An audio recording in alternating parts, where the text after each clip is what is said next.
Hi hello నమస్తే, welcome back to our channel. నేను మీ Vaishu.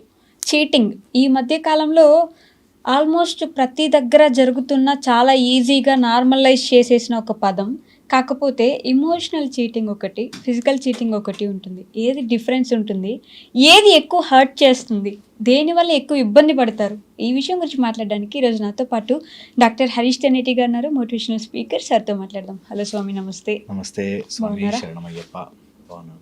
Okay, so cheating ఈ మధ్య అయితే మొన్న ఒక 3 days నుంచి ఫుల్ ట్రెండింగ్ టాపిక్ అది. ఎందుకంటే వరల్డ్ కప్ ఛాంపియన్ ఒక ఆవిడ, సో అలా జరిగిపోయింది. చీటింగ్ అనేది firstly will they choose to do it, ఆ సిచ్యువేషన్స్ వల్ల అలా జరిగిపోయిందని చెప్పి కప్పిపుచ్చుకునే అవకాశం ఉంటుందా వాళ్ళకి ఎవరికైనా? చీటింగ్ ఎప్పుడు ఇంటెన్షనల్, చీటింగ్ ఎప్పుడు బై మిస్టేక్ చీట్ అవ్వదు. ఓకే, తెలిసి దాని కాన్సిక్వెన్సెస్ ఆలోచించరు, బట్ తెలుసు తప్పు చేస్తున్నామని తెలుస్తుంది. ఇది సత్యం, ఎవరు అనుకున్నా అనుకోకపోయినా తెలిసే చేస్తారు. ఆ నిమిషానికి తెలిసే చేస్తారు. ఆ నిమిషానికి కంట్రోల్ చేసుకోలేకో లేకపోతే వాళ్ళకి ఏదో ఆశలుండో చేసినా చీటింగ్ ఈజ్ చీటింగ్. అది ఇంటెన్షనలే. ఒక రోజు చీటింగ్, రెండో రోజు నువ్వు ధైర్యంగా వచ్చి మొహం మీద చెప్పలేకపోతే అది నిజమైన మోసం. నువ్వు చీట్ చేసావు, నెక్స్ట్ టైం చేయలేను, నాకు అది ఎందుకు అయిపోయింది, నేను I don't want to do it and you punish me what ever way, I'm ready for it is different. Okay, but cheat చేస్తూ దాన్ని కవర్ చేస్తూ దొరికిన తర్వాత నాకు అదేదో బై మిస్టేక్ అయిపోయింది ఈజ్ రాంగ్ ఆల్వేస్. ఓకే, అది ఎలాంటి ఎగ్జాంపుల్ తీసుకున్నా సరే, జనరల్గా చీటింగ్ చేసే మనస్తత్వం ఉన్నవాళ్ళు ఎమోషనల్లీ అన్మెట్ నీడ్స్ అంటాము. అన్మెట్ నీడ్స్ కానీ లేకపోతే డిసోనెన్స్, ఎమోషనల్ డిసోనెన్స్ అని 2 కారణాలు కలవనప్పుడు ఎమోషనల్ డిసోనెన్స్ వచ్చి ఒక లాజిక్ మ్యాచ్ కాకపోతే వాళ్ళకి ఎమోషనల్ డిస్టర్బ్ అవుతారు. అండ్ దానికి మన మైండ్ ఆల్వేస్ కారణాలు చూపిస్తుంది. నేను ఇలా చేయడానికి గల కారణం అలా అన్నట్టుగా జరిగింది కాబట్టి ఇలా చేశాను అని చూపిస్తారు. ఇది జనరల్గా అన్ని చోట్ల ఉంటుంది. ఒకడు హెల్మెట్ లేకుండా దొరికాడు, ఓకే, పోలీసు చలాన్ రాస్తుంటే రోడ్లన్నీ బాగున్నాయా, రోడ్లు ఏం చేస్తున్నారు మరి మీరు, ఇట్లా వేస్తారా అని ఏదో అన్న. రోడ్లు బాగాలేకపోవడానికి నీ హెల్మెట్ వేసుకోవడానికి సంబంధం లేదు. దిస్ ఈజ్ రాంగ్, అది రాంగ్. రోడ్లు బాగాలేవు ఈజ్ రాంగ్. సో ఈ రెండింటిని మనం కలపలేము ఎట్లాగో. అలాగే నీకు మీ హస్బెండో వైఫో నీకు సరిగ్గా చూసుకోకపోయి ఉండొచ్చు, నీతో చాలా రూడ్గా బిహేవ్ చేసి ఉండొచ్చు, కొట్టుండొచ్చు, తిట్టుండొచ్చు, ఏదైనా అవ్వచ్చు, కానీ నువ్వు తప్పు చేసే హక్కు లేదు. సో ఈ 2 ఆర్ డిఫరెంట్. చాలామంది చీట్ చేసేవాళ్ళు ఇంటికి వెళ్తే నా పిల్లంతో నేను భరించలేక నేను ఇంకా ఆఫీస్లో ఒక రిలేషన్షిప్ పెట్టుకున్నా అని చెప్పేవాళ్ళు ఉన్నారు. సో నేను అంటాను, ఓకే, ఇంట్లో భరించలేకపోతున్నావు కదా, అది ఎండ్ అప్, అది క్లోజ్ ఇట్, దెన్ గో. అక్కడ వదిలేసి అది మొత్తం క్లియర్ చేసేసుకుని డైవర్సో లేకపోతే చెప్పేసో లేకపోతే ఎండ్ చేసేసుకుని దెన్ మూవ్ ఆన్. అది కరెక్ట్. అదే నువ్వు ఇక్కడ చీట్ చేసేసి దొరికినప్పుడు చూద్దాంలే అనుకుంటే చీట్ చేసినట్టే. ఓకే, చాలా చాలా ఇంపార్టెంట్. ఇందులో ఫస్ట్ జరిగేది, ఒకసారి ఎమోషనల్గా మనం ఎవరైనా చీటింగ్ చేస్తున్నాము అంటే ఎనార్మస్ అమౌంట్ ఆఫ్ చాలా డిస్ట్రస్ట్ డెవలప్ అయిపోతుంది. డిస్ట్రస్ట్ వల్ల ఏమవుతుందంటే, నేను చాలా నమ్మాను, ఆ నమ్మకం పోయింది అనే వెలితి యూ కెనాట్ సాల్వ్ ఇట్. ఎవరికి కూడా అలా నన్ను వాడుకోబడ్డాను, నేను చీట్ చేయబడ్డాను అని తెలిస్తే అది తట్టుకోలేని బాధ. అది నువ్వు ఎన్ని మాటలు చెప్పినా ఎంత కవర్ చేసినా సెట్ కాదు. మళ్ళీ ఆ నమ్మకాన్ని అసలు రాలేం. నమ్మకం అయితే తిరిగి రాదు. అండ్ ఇలాంటప్పుడే మన ఈగో ఏం చేస్తుందంటే వాళ్ళ మీద పుష్ చేయడానికి ట్రై చేసి, ఒకటి బ్లేమ్ గేమ్, వాళ్ళని బ్లేమ్ చేయడం ఒకటి, 2 ఓవర్ పవర్ దెమ్, వాళ్ళని ఏదో రకంగా ఓవర్ పవర్ చేసి ఫిజికల్గాను ఎమోషనల్గాను కొట్టి డ్రైన్ చేసి నోరు మూయించడం జరుగుతుంది. ఈ వీటితో పాటు సైకలాజికల్గా బ్యాండ్ వేస్తారు. అంటే ఈమె కూడా నేను ఒక అతన్ని చూశాను, ఆమె ఫోన్లో ఏదో ఒక మెసేజ్ పట్టుకుని నువ్వు చేయలేదానే అని మాట్లాడేవాడిని చూశాను. అందుకని it is from both sides, అబ్బాయిని అమ్మాయిని అన్నట్లే అమ్మాయి అబ్బాయి కూడా అయి ఉండొచ్చు. బట్ పాయింట్ ఈస్, ఇలాంటివి బయటకు వస్తాయి. ఒకవేళ చీట్ చేసి దొరికితే వాళ్ళు ఏదో ఓవర్ పవర్ చేయడానికి ఆర్ మన మీద బ్లేమ్ వేసేయడానికి ఆర్ ఇలాగా ఎలా అంటే ఇంకా క్యారెక్టర్ అసాసినేషన్ చేసే పని కూడా చేస్తారు. So very very important. ఇలాంటివి జరుగుతున్నప్పుడు అందరం మనుషులం కదా, ఎప్పుడైనా తప్పు చేస్తాం కదా, దానికి ఒక లిమిట్ ఉంటుంది. ఒకవేళ ఎవరైనా తప్పు చేశారు అండ్ దే రియలైజ్డ్ ఇట్, అరే నేను తప్పు చేశాను, కమ్ బ్యాక్, అలా అయితే మాత్రం వాళ్ళు ఎన్ని రోజులు పనిష్ చేస్తే అన్ని రోజులు తీసుకుని బయటపడాలి. నేను చెప్పాను కదా, నీకు మారాను కదా, ఇంకేం కావాలి నీకు అనే స్టేజ్కి ఎప్పుడు వెళ్ళకూడదు. వాళ్ళకి ఏం కావాలన్నా సరే అది చెయ్యగలగాలి. ఒక స్టెప్ ముందుకు వెళ్ళి okay I will take my punishment because I have committed wrong అనేది తెలియాలి. రిలేషన్షిప్లో చాలా చాలా ఇంపార్టెంట్, చాలా చాలా ఇంపార్టెంట్. నేను ఒక కపుల్ని చూశాను, ఎప్పుడో ఒక్కసారి ఆయన ఎవరో అమ్మాయితో మాట్లాడడము, బ్యాడ్గా విశేషాలు ఉండడము చూసింది. తర్వాత ఆ అమ్మాయి సెపరేట్ అయిపోయింది, సెపరేట్ అయిపోయి 4 years అయింది. కానీ ఇప్పటికీ కూడా అతను ఫోన్ పట్టుకుని పక్కకి వెళ్తే ఏం భయపడుతుంది, ఏం చేస్తున్నాడు అని. నేనంటాను 24 hours అడిగినా కూడా ఫోన్ ఇవ్వాలి. That is the trust you have to rebuild on her. Okay, అది నీ బాధ్యత. సో ఒకసారి తనకు అలాంటి డౌట్ వచ్చింది, నువ్వు తెలుసుకున్నావు, అయ్యింది, కాబట్టి it is your responsibility to prove your wife that no నేను తప్పు చెయ్యను, ఇంకా ఒకసారి జరిగిందని నువ్వు ప్రూవ్ చేసుకోవాలి. అది నీ అవుట్ ఆఫ్ ఎవ్రీథింగ్ నీ బాధ్యత. అది ఎన్నిసార్లు అయినా ఎన్ని సంవత్సరాలైనా అయినా కూడా ఎందుకు ఫోన్ అక్కడ పెట్టేళ్ళు, ఏమవుతుంది? నీకు నిజంగా ఏమి కాదు అని తెలిసిన రోజు it will be there. Okay, అది చాలా చాలా ఇంపార్టెంట్. దానికే నిజంగా ధర్మం అండ్ గట్టిగా ఉండడం రావాలి. దట్ నేను ఎప్పుడు చెప్తుంటాను, చీట్ జరిగే మూమెంట్లో నీకు తెలుస్తుంది. తెలిసినప్పుడు 1 hand distance అని డిసైడ్ అయిపో. నేను చాలా మందిని కపుల్స్ని కౌన్సిలింగ్ చేసినప్పుడు మీరు నమ్మరు, నా దగ్గరకు వచ్చేవాళ్ళు ఇలాంటి అమ్మాయి అలాంటి పని చేసిందా అనిపిస్తుంది, ఇలాంటి వ్యక్తి అలాంటి మాట మాట్లాడా అనిపిస్తుంది, అబ్బాయి కానీ అమ్మాయి కానీ. అండ్ ఈ రిలేషన్షిప్స్లో జరిగినప్పుడు ఫస్ట్ ఫ్యూ ఇంపార్టెంట్ పాయింట్స్ వీళ్ళ క్లోజ్ సీక్రెట్స్ చెప్పేస్తారు. ఓకే, ఒక అమ్మాయి, ఒక వైఫ్ అండ్ హస్బెండ్ మధ్యలో ఇంకొక థర్డ్ అమ్మాయి ఎవరో వస్తుంది, ఆమెకి ఇవన్నీ చెప్పేస్తాడు వీడు, మొత్తం secrets. They will feel so bad that అరే నా సీక్రెట్స్ లేకపోతే మన మధ్యలో ఉండేవి ఎందుకు వాళ్ళకి చెప్పావు అని. వీడు క్యాజువల్గా చెప్పాను అనే దాంట్లో ఉంటాడు. సో ఇలాంటి మిస్కమ్యూనికేషన్స్ వస్తాయి. So never do that. ఎప్పుడు కూడా వైఫ్ అండ్ హస్బెండ్ మధ్యలో or girl friend boy friend మధ్యలో సీక్రెట్స్ ఆర్ ఇంటి గుట్టు బయట ఎంత క్లోజ్ అయినా చెప్పద్దు. చెప్పద్దంటే చెప్పద్దు.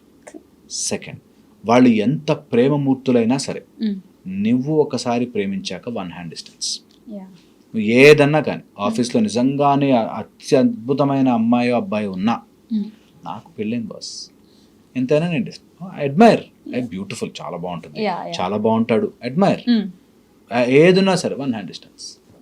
నేను నా లిమిట్ దాటను. నువ్వు ఏదైనా చేయి, నైట్ టైం కూర్చొని మెసేజ్లు చేయడాలు అవసరం లేదు. You don't have to do that. You don't have to do that. ఎందుకంటే ఒకసారి అది లోపలికి వస్తే క్యాజువల్ టాకే చాలా ఘోరమైన టాక్స్గా మారుతాయి. So don't do that. ఎట్టి పరిస్థితుల్లో చెయ్యొద్దు. ఎందుకంటే ఫస్ట్లోనే మనం ఆపగలిగితే తర్వాత చాలా డ్యామేజ్ ఆపుతాం. So don't do that. Okay, so cheating విషయానికి వస్తే వాళ్ళు చీట్ చేస్తారు అని చెప్తే నమ్మలేం కూడా. ఫర్ ఎగ్జాంపుల్ ఒక కేసులో ఎంత ప్రేమిస్తాడు, ఆ అమ్మాయి కోసం ఏమైనా చేసేయడానికి రెడీగా ఉంటాడు, గ్రౌండ్కి తీసుకెళ్ళి ప్రపోజ్ చేస్తాడు, ఆమె వరల్డ్ కప్ గెలిచే వరకు వెయిట్ చేస్తాడు. ఇన్ని సంవత్సరాలు ఆ ప్రేమ ఎందుకని సడన్గా ఇంకొకరితో చాట్ చేయడమో లేకపోతే ఇంకొకరితో మిస్బిహేవ్ చేయాలనే ఆలోచన వస్తుందని ఈ అమ్మాయికి అసలు అనిపించదు కదా. నా మీద అంత ప్రేమ ఉన్న అతను, నన్ను అర్థం చేసుకునే అతనికి ఇంకొకరి మీద ఇంట్రెస్ట్ ఉంటుందని ఆవిడ ఎందుకు అనుకుంటుంది? Very important. ఇది ప్రేమ వేరే, ఇట్లాంటి కోరికలు వేరే. ఓకే, అండ్ అందులో కొంతమంది మగవాళ్ళకి ఆ బుద్ధి పోదు. ఓకే, ఇదొకటి. రెండోది, టు చీట్ సమ్వన్, అంత నమ్మిస్తేనే చీట్ చేయగలరు. అంత నమ్మిస్తేనే చీట్ చేయగలరు. నమ్మకంగా ఉంటుంది, నా ఫోన్ చెక్ చేయదు అన్నప్పుడే అలాంటి పనులు చేసే ఛాన్సెస్ ఎక్కువ పెరుగుతాయి. ఓకే, అండ్ నిజంగా కూడా అలాంటి సిచ్యువేషన్, అలాంటి సందర్భం వస్తే నీ ప్రేమ నిన్నట్లా కాపాడలేకపోతే అది ప్రేమ కాదు. అది ప్రేమ కాదు. ఏదో సమ్ ప్రొజెక్షన్, ఏదో అలా ఉండాలి అని అనుకుని సినిమాటిక్గా చూసుకోవడం తప్పితే నిజం ప్రేమ ఉన్నవాడికి ఆమె తప్ప ఈ ప్రపంచంలో ఇంకోళ్ళు కనిపించరు. నేను హ్యావ్ సీన్ దట్. ట్రూ లవ్లో ఉన్నవాడు ఎంతమంది అమ్మాయిలు అలా తిరుగుతున్నా డజన్ మ్యాటర్, ఇంకొక హ్యూమన్ బీయింగ్ అంతే. ఇది నిజం. అది రియల్ ప్రేమకు ఉండే గొప్పతనం అది. అండ్ నేను ఎప్పుడు అంటుంటాను కదా, ప్రేమ ఉన్న చోట నీకు నమ్మకం ఉండాలని కానీ లేకపోతే ప్రేమ ఉన్న చోట మోసం జరగదు అని కానీ లేదు. ప్రేమ హ్యాజ్ ఇట్స్ ఓన్ ప్లేస్, ఇవన్నీ జరిగే ఛాన్సులు ఉంటాయి. ఓకే. నేను చూశాను ఒక అబ్బాయిని, నిజంగా అమ్మాయి అంటే ప్రేమ, కానీ వాడికి ఉన్న ఫైనాన్షియల్ సిచ్యువేషన్లో ఆమె దగ్గర నుంచి గోల్డ్ తీసుకెళ్ళాడు, డబ్బులు తీసుకెళ్ళాడు, నాకు ఇష్టమే నేను అంటే అంటాడు. ఓకే. కానీ ఆమె మొత్తం మోసపోయింది, ఉన్న డబ్బులన్నీ పోయి వాడు రికవర్ అయ్యే స్టేజ్లో కూడా లేడు.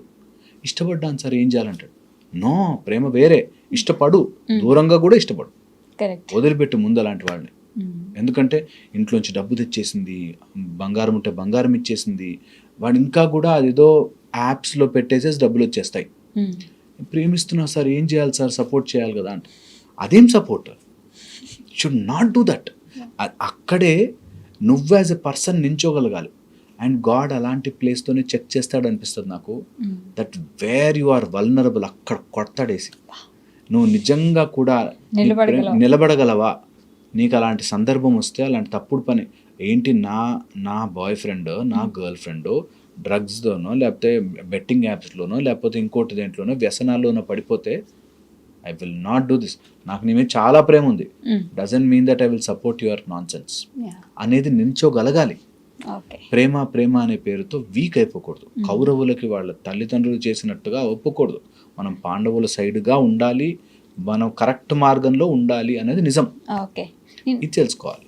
ఈ మధ్యకాలంలో ఒక వీడియో చూసా, వేరాస్ ఒక అబ్బాయి అడుగుతుంటాడు, ఒకవేళ నీ బాయ్ ఫ్రెండ్ ఇంకొక అమ్మాయి మీద ఇంట్రెస్ట్ ఉంది, ఆ విషయం మీకు చెప్పి ఆవిడ దగ్గరికి వెళ్తాడు అంటే, నాకు చెప్పి తను నిజంగానే ఇంకో అమ్మాయికి అట్రాక్ట్ అయ్యి అక్కడ వెళ్తే ఐఎమ్ ఓకే, నాకు చెప్పకుండా దాచిపెట్టి సీక్రెట్గా తన దగ్గరికి వెళ్ళేసి నన్ను చీట్ చేస్తే నేను అది యాక్సెప్ట్ చేయను, అది నాకు ఎమోషనల్ చీటింగ్ అవుతుంది, I never accept that, but physical cheating is fine with me అని చెప్తుంది.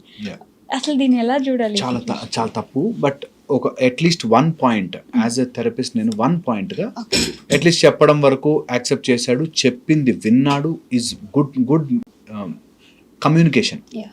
నాకు చెప్పి అట్లీస్ట్ నాకు అట్లా ఉంది అని వెళ్తే ఓకే, బట్ ఆఫ్టర్ దట్ మళ్ళీ యాక్సెప్ట్ చేయడం అనేది నువ్వు అలౌ చేస్తున్నట్టు చీట్ చేయడానికి. So should never do that. నేను ఇంకా దాన్ని ఇంకా పాలిష్డ్ వేలో చెప్తాను. నా కొడుకు నాతో చెప్పెళ్ళి తాగుతాడు, చెప్పకుండా తాగితే నాకు నచ్చదు సార్, కానీ చెప్పెళ్ళి తాగుతాను, తాగుడు అలవాటే, బ్యాడ్ హ్యాబిటే. ఇంకో అమ్మాయి దగ్గరికి నేను చెప్పెళ్తాడు అంటే తప్పే, అది ఎలాగైనా అందుకే మనకి క్లారిటీ ఆఫ్ కాన్సెప్ట్ ఉంటే ఇవి తెలుస్తాయి మనకి. అలా చేయను అలాంటి పని నేను, దట్ ఈస్ రాంగ్. నువ్వు అది ఎంత పాలిష్డ్గా ఎంత చెప్పినా, నేను ఒక అతన్ని చూశాను, పాలిటిక్స్లో ఉంటాడు, పాలిటిక్స్లో ఉంటే ఇట్లాంటివన్నీ తప్పవు నాకు అన్నాడు. తప్పవు కాదు, తప్పుతాయి. బిజినెస్లో మాకు అప్పుడప్పుడు వెళ్ళి తాగాల్సి వస్తుంది, సోషల్ డ్రింకింగ్ అవును తప్పు. చాలా మంది ఇంటికి వచ్చి అదే చెప్తారు, తప్పులేదమ్మా తాగాల్సి వస్తుంది అవి తప్పు. నేను అదే అంటాను, నువ్వు వెన్ యూ డిసైడ్ నువ్వు దాని మీద నిలబడి చూడు, దానిలో ఉండే మజానే వేరు. నువ్వు ఎంతమంది ఉన్నా సరే చుట్టూ యూ విల్ స్టే. అలా ఉన్నవాడి దగ్గరికి నిజమైన మనుషులు, నిజమైన ప్రేమ, నిజమైన లైఫ్ వస్తుంది. లేకపోతే అందరు దొంగలే తగులుతారు. ఎప్పుడైనా వెళ్ళి తాగుతాం, అలాంటప్పుడు తాగాల్సి వస్తుంది. ఆ వీక్ పరిస్థితుల్లో no way, should never do that. కట్టుబడి ఉండాల్సిందే. నిజంగా ఒక ఆపర్చునిటీ దానివల్ల పోతే పోనివ్వుగాక, అదే ధర్మాన్ని పట్టుకుని నిలబడ్డం అంటే. ఒక్కోసారి ఒక ఆపర్చునిటీ పోతుంది, ఒక్కోసారి ఒకళ్ళు ఎవరో మనం మెచ్చుకోకపోవచ్చు, అరే నువ్వేంట్రా ఇట్లా ఇంట్లో కూర్చుని ఉంటావా, ఎప్పుడు నువ్వు పార్టీ కూడా ఎంజాయ్ చేయమంటే చేయను బాస్, నాకు వద్దే లాంటి పార్టీ అని చెప్పగలగాలి. అప్పుడు నేను నిజంగా చూశాను ఇట్లాంటి వాళ్ళని, విచ్ అంటే గర్వంగా అనిపిస్తుంది కొంతమందిని చూస్తే, దట్ నేను అలాంటి పని చేయలేను, బస్ చేయలేను. అలానే వీక్గా కూర్చోరు, దే విల్ గ్రో, వాళ్ళకంటే చాలా పెద్దగా ఎదుగుతారు. అలాంటి వాళ్ళు ఇంపార్టెంట్. నేను ఆ పని చేయను కాబట్టి నోరు మూసుకుని ఇంట్లో కూర్చుంటాను కాదు, ఆ పని చేయకపోయినా గ్రోత్ ఆగకూడదు. కానీ ధర్మం కోసం నిలబడ్డ వాళ్ళందరూ ఎదుగుతారా అంటే ఎదగరు. ఇప్పుడు ఆయన కర్ణుడు, ధర్మం అంటే ఆయనకు తెలిసిన ధర్మం ఏంటి, నన్ను ఏవి లేనప్పుడు నన్ను సపోర్ట్ చేశాడు దుర్యోధనుడు, సో నేను ఏదేమైనా సరే ఆయన చుట్టూ ఆయన దగ్గర నిలబడతా, ఆయనకు తెలిసిన ధర్మం అదే కదా. మరి ఆయనే ది బ్యాడెస్ట్ పర్సన్, అసలు నిజానికి తెలిస్తే ఆయన మోస్ట్ బ్యాడెస్ట్ పర్సన్, అసలు చాలా చెడ్డవాడిగా ఉంటాడు, కానీ బయట పాపం సినిమాల ప్రభావం వల్ల కొంచెం మంచివాడని పేరు వచ్చింది, కానీ బేసిక్గా ఆయన మంచోడు, ఆయన దాన గుణానికి కానీ ఆయనకని. ఆయన ధర్మం వైపు నిలబడ్డా కూడా ఆయన ఎందుకని గుర్తున్నాడుగా, ఇంత గుర్తున్నాడుగా.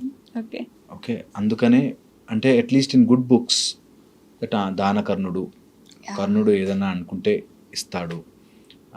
కర్ణుడిది ఒక సాఫ్ట్ కార్నర్ అందరికీ రన్ అవుతుంటుంది, అని జరిగిన అన్యాయం అని ఒక సాఫ్ట్ కార్నర్ రన్ అవుతుంటుంది.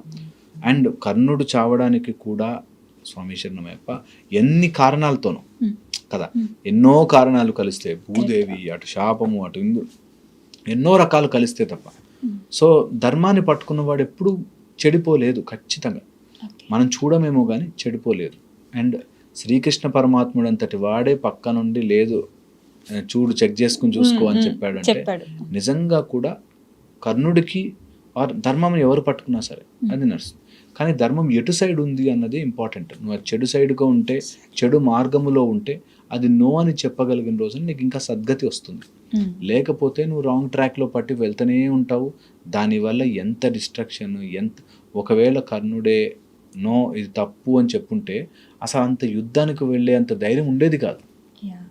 ఓకే, కర్ణుడు ఉన్నాడు అనే ధైర్యంతో చాలా ముందుకు వెళ్ళారు. సో అందుకని రాంగ్ ట్రాక్లో వెళ్ళినప్పుడు you will always have that consequence.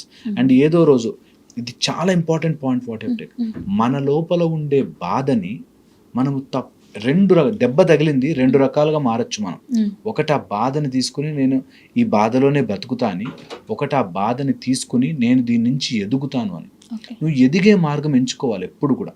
Okay, ఎప్పుడు ఎదిగే మార్గం ఎంచుకున్న రోజున మనం ముందుకు వెళ్తాం, ఇంకా బెటర్ అవుతాం. ఎప్పుడైనా ఆ బాధని దగ్గర పెట్టుకుని ఆ వూండ్ని అలా కొట్టి కొట్టి కొట్టి కొట్టి దాన్ని పెద్ద పుండులాగా మార్చుకోకూడదు, చిన్న కురుపుని పుండులాగా మార్చుకోకూడదు. ఎప్పుడో జరిగింది, ఒక అన్యాయం జరిగింది, ఒక రాంగ్ జరిగింది, ఒక తప్పు జరిగింది నాతో, okay, but I will not take wrong side అనేది ఇప్పుడు ఆలోచించుకుని తీరాలి. అండ్ బుద్ధి అలా చేస్తుంది. ఇప్పుడు నేను అన్నట్టుగా ఎంతోమంది తప్పు ట్రాక్ తీసుకుంటారు, వాళ్ళు బ్యాక్ చేస్తే చాలా మంచోళ్ళే ఉంటారు. బుద్ధి అలా రాంగ్ ట్రాక్లోకి వెళుతుంది. దానికే ప్రాక్టీస్. దట్ అమ్మో ఇలాంటి సందర్భం వస్తే, అమ్మో ఇలాంటి రాంగ్ ట్రాక్లోకి వెళితే నేను ఎట్లా బిహేవ్ చేయాలి అన్నది చిన్నప్పటి నుంచి మనం అందరం నేర్చుకోవాల్సినది అదొక్కటే. నాకు నిజంగా ఒక ఆపర్చునిటీ వచ్చి ఒక రాంగ్ సర్జరీ చేయరా అని ఎవరైనా ఇచ్చి నీకు ₹1,00,00,000 ఇస్తాను అంటే, ₹1,00,00,000 నాకు వస్తే బాగుంటుంది కానీ వద్దు అని చెప్పగలగాలి, అనే గట్టిగా నిలబడగలగాలి. అప్పుడు నిజంగా వెతికి వచ్చి డబ్బులు ఇస్తారు మనకి. నిజంగా నాకు ఎంతమంది పేషెంట్స్ వచ్చిన వాళ్ళు స్వీట్ బాక్సులు, నాకు మీరు బాగుండాలి సార్, మీరు బాగుండాలి చెప్పేవాళ్ళు చాలా మస్తు వస్తాయి డబ్బులు, వద్దనుకుని వస్తాయి డబ్బులు. ఒక తప్పు దారి పట్టి వెళ్ళి చేస్తే you may earn money, but ఎప్పుడు రాంగ్ ట్రాక్. సో అందుకని when ever you get a chance, right ఏంటి అటు సైడ్కే ఆలోచించాలి. వెన్ ఎవర్ మ్యాక్సిమం టైం నీకు కొన్ని సిచ్యువేషన్ నువ్వు చేయలేను అని చోట అట్లీస్ట్ స్టెప్ బ్యాక్. ఏదైనా నేను చేయలేకపోతున్నాను, నా పరిస్థితి బాగాలేదు, ఇది మనము ఇన్హరెంట్గా రావాలి. వస్తే చీట్ చెయ్యాలి అనే ఒక మెంటాలిటీ నుంచి బయటపడతాం.